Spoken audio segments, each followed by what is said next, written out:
গতকাল কালীঘাটে national working কমিটির বৈঠক আয়োজিত হয়, যেখানে উপস্থিত ছিলেন বিধায়ক, সাংসদ এবং মন্ত্রীরাও। সেই বৈঠকে সংগঠনকে ঢেলে সাজানোর জন্য 3টি শৃঙ্খলা কমিটি গঠন করা হয়েছে। সামনে 2026-এর বিধানসভা নির্বাচন, আর সেই নির্বাচনকে পাখির চোখ করে এগোতে বদ্ধপরিকর শাসক দল তৃণমূল কংগ্রেস।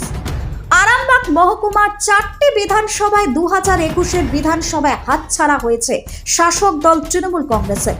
যদিও মন্দের ভালো 2024-এর লোকসভায় আরামবাগ লোকসভা কেন্দ্রে তৃণমূল কংগ্রেসের মার্জিনে জয়লাভ করে তাদের অস্তিত্ব টিকিয়ে রেখেছে। যেখানে রাজ্যে ক্ষমতায় শাসক দল তৃণমূল কংগ্রেস, সেখানে আরামবাগ মহকুমার 4টি বিধানসভা আসনই হাতছাড়া শাসক দলের। এমন অবস্থায় এই 4টি বিধানসভা পুনরুদ্ধারের জন্য নতুন করে কমিটি গঠন করে 2026-এর লক্ষ্যে ঝাঁপাতে বদ্ধপরিকর তৃণমূল কংগ্রেস। সূত্রের খবর, ঠিক সেই কারণে আরামবাগ সাংগঠনিক জেলার কমিটির রদবদল শুধুমাত্র সময়ের অপেক্ষা। এরই মধ্যে বিশ্বস্ত সূত্রের খবর, আরামবাগ সাংগঠনিক জেলার সম্ভাব্য তালিকায় যে সমস্ত নাম আসতে চলেছে সেগুলি হলো, আবারও বলি, এটি একটি সম্ভাব্য তালিকা, ইহা চূড়ান্ত তালিকা নয়। সূত্র মারফত যে খবর আমাদের কাছে এসে পৌঁছেছে তার ভিত্তিতেই সম্ভাব্য তালিকা এরকম। আরামবাগ সাংগঠনিক জেলার সভাপতি পদে আরও একবার রয়ে যেতে পারেন রামেন্দ্র সিংহ রায়, যিনি বর্তমানে জেলা সভাপতি পদেই আসেন। তবে জেলা সভাপতি পদে দড়ি টানাটানিতে আরও একটি নাম কিন্তু উঠে এসেছে। তিনি হলেন আরামবাগ সাংগঠনিক জেলার যুব সভাপতি পলাশ রায়।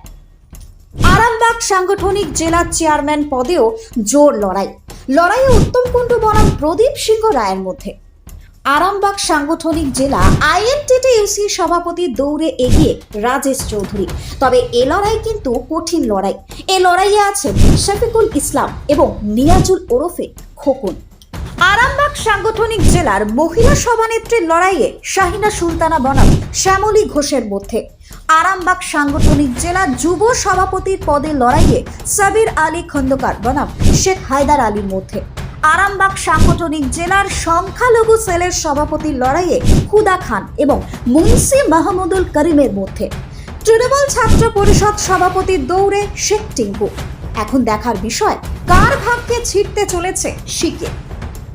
Bureau report, target Bangla news. Electric bike কিনবেন, ভাবছেন কোথায় কিনবেন? সমস্ত মুশকিল আসান করতে এসে গিয়েছে ই-স্কুটের মেগা শোরুম আমান এন্টারপ্রাইজ। এখানে নামি দামি পরিবেশ বান্ধব ইলেকট্রিক বাইক পাবেন একেবারে কম দামে। আপনার সাধ্যের মধ্যে ইলেকট্রিক বাইকের মেগা শোরুম আমান এন্টারপ্রাইজ। 50,000 টাকা থেকে শুরু পরিবেশ বান্ধব ইলেকট্রিক বাইক, মাত্র 7 টাকায় চলবে 100 কিলোমিটার। এছাড়াও রয়েছে ফাইন্যান্সের সুবিধা। বিস্তারিত জানতে যোগাযোগ করুন আমাদের শোরুমে আমান এন্টারপ্রাইজ, আরামবাগ পল্লীশ্রী মোড়। আমাদের অপর শোরুমটি হলো আমান এন্টারপ্রাইজ, কামারপুকুর পেট্রোল পাম্পের পাশে। যোগাযোগের নম্বর 7001819289 অথবা 9734834099। পকেটে পয়সা নেই, ফোন কিনবেন ভাবছেন? চিন্তার কোনো কারণ নেই। 0% ইন্টারেস্টে ফোন কেনার সুবর্ণ সুযোগ। কোথায়? কামারপুকুরের বুকে একমাত্র বিশ্বস্ত নির্ভরযোগ্য মোবাইলের দোকান অহনা মোবাইল। হ্যাঁ, অহনা মোবাইল। সব থেকে কম দামে 5G স্মার্টফোন পাবেন আমাদের শোরুমে। ফ্লিপকার্ট, অ্যামাজনের থেকে সেরা ডিসকাউন্টে মোবাইল মানেই অহনা মোবাইল। আমাদের এখানে পাবেন Redmi, Realme, Oppo, Vivo, Samsung, OnePlus, Infinix সহ বিভিন্ন ধরনের হ্যান্ডসেটের বিপুল সম্ভার। এছাড়া সব থেকে বেশি দামে এক্সচেঞ্জ অফার, পুরনো মোবাইলের পরিবর্তে নতুন মোবাইল কেনার সুযোগ। বাজাজ, এইচডিবি, টিভিএসে 0% ইন্টারেস্টে ফোন কেনার সুবর্ণ সুযোগ। আমাদের ঠিকানাটি হলো কামারপুকুর চটি, ঘাটাল রোড, হুগলি। আমাদের ফোন নম্বরটি হলো 8972805205 অথবা 8145922324। প্রোপ্রাইটার রাজেশ দা।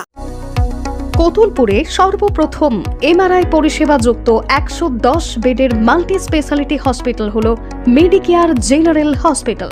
স্বাস্থ্যসাথী মান্যতাপ্রাপ্ত এই হসপিটালে রয়েছে AC, non AC cabin, modern OT, ICCU, NICU, micro surgery, dialysis বিভাগ, ব্রেন ও spine surgery, cancer surgery, lift সহ নানান পরিষেবা। এছাড়াও রয়েছে সিটি স্ক্যান পরিষেবাযুক্ত নিজস্ব ডায়াগনস্টিক সেন্টার, ডক্টর চেম্বার্স, ওষুধের দোকান সহ 24 ঘন্টা অ্যাম্বুলেন্স পরিষেবা, 24 ঘন্টা অ্যাক্সিডেন্ট এমার্জেন্সি। রোগীর সুচিকিৎসা, সুপরিষেবা এবং সুস্বাস্থ্যই হলো আমাদের মূল লক্ষ্য। ঠিকানা সরিষাদিঘি, কতুলপুর, বাঁকুড়া। যোগাযোগ নম্বর 9434216662 অথবা যোগাযোগ করুন 9732212924 এই নম্বরে।